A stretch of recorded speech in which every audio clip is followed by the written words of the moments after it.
మీరు కొత్త సినిమాతో మళ్ళీ మీడియా ముందుకు వస్తారనుకుంటే గబ్బర్ సింగ్తో వచ్చారు, కారణం ఏంటి? ఇది కొత్త సినిమానే కదన్న, కొత్త సినిమా ఇది ప్రతిరోజు కొత్త సినిమానే. ఇది ఎవరికి కింద న్యూస్ మారొచ్చు అన్న, పైన హెడ్డింగ్ మారదు. Eenadu paper, Andhrajyothy paper. Release Gabbar Singh అనే చరిత్ర అంతే. ఇది రిలీజ్ కదా అన్న, గబ్బర్ సింగ్ అనే చరిత్ర రిలీజ్కి కూడా ఇంత క్రేజ్ వస్తుంది నేను కూడా అనుకోలేదు.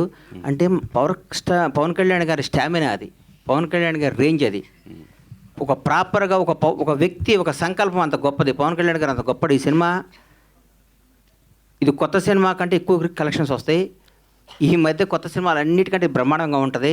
ఇవాళ నేను చెప్తున్నా, పరమేశ్వర ఆర్ట్ ప్రొడక్షన్స్లో సినిమా. ఎందుకంటే సినిమాలో ఉన్న ఆనందం, సినిమాలో ఉన్న కిక్కు, సినిమాలో ఉన్న ప్రేమ, సినిమాలో వాళ్ళకున్న అభిమానం, సినిమా వాళ్ళకున్న నిబద్ధత ఏ రంగంలో లేదన్న. నేను చెప్తున్నా, సినిమా రంగం అనేది కల్తీ లేని రంగం. సినిమా రంగం అనేది అద్భుతమైన రంగం. సినిమా రంగంలో రిజర్వేషన్ ఉందా అన్న? సినిమా రంగంలో వారసత్వం ఉందా? 1000 కోట్లు 10,000 కోట్లు ఆస్తి సంపాదించి కొడుకు ఇవ్వచ్చు. ఒక 100 బ్లాక్ బస్టర్లు తీసినాడు కొడుకుని బ్లాక్ బస్టర్స్ మధ్య మన డైరెక్షన్ చేయగలుగుతాడా? ఒక సూపర్ స్టార్, మెగాస్టార్, పెద్ద పెద్ద స్టార్లు ఉండొచ్చు, వాళ్ళ కొడుకుని ఆ రేంజ్లోకి తీసుకురాలని అనుకుంటే అవుతారా? కాలేరు. ఎవరికి టాలెంట్ ఉంటే అది అవుతారు. నా మిత్రుడే ఉండేవాడు ఒక ఆయన, పెద్ద డైరెక్టర్ అయ్యాడు. వాళ్ళ అబ్బాయి స్టార్ గాల. అదే ప్లస్ ఇంకో మిత్రుడు ఉన్నాడు, చిన్న చిన్న వేషాలు వేస్తూ తర్వాత చిన్న సీరియల్ తీశాడు.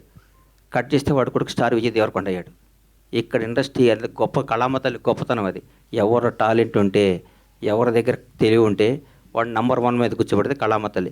మన అమ్మాయి అంతా మన కళామ తల్లి అంతా. కళామ తల్లికి బానిసగా, కళామ తల్లి బిడ్డగా, కళామ తల్లి మనిషిగా బతకటం ఈ జన్మకి ఇంతకంటే ఏ అవసరం లేదండి.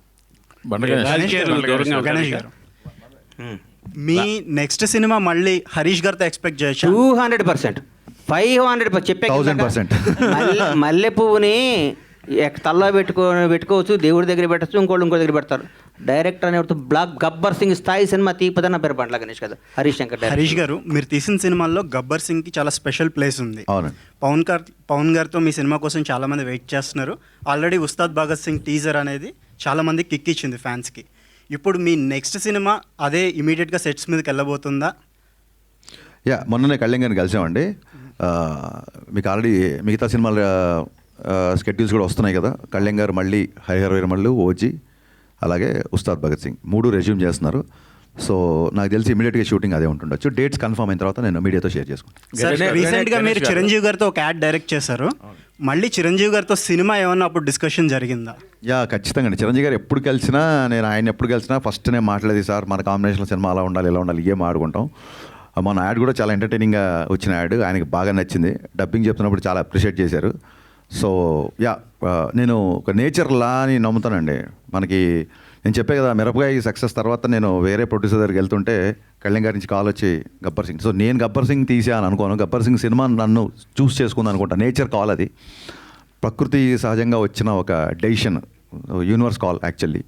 సో అందుకు నేను చిరంజీవి గారితో కూడా ఆ యూనివర్స్ ఆ కాల్ తీసుకున్నప్పుడు I think it will happen అండి. నేను కూడా వెయిటింగ్ అండి.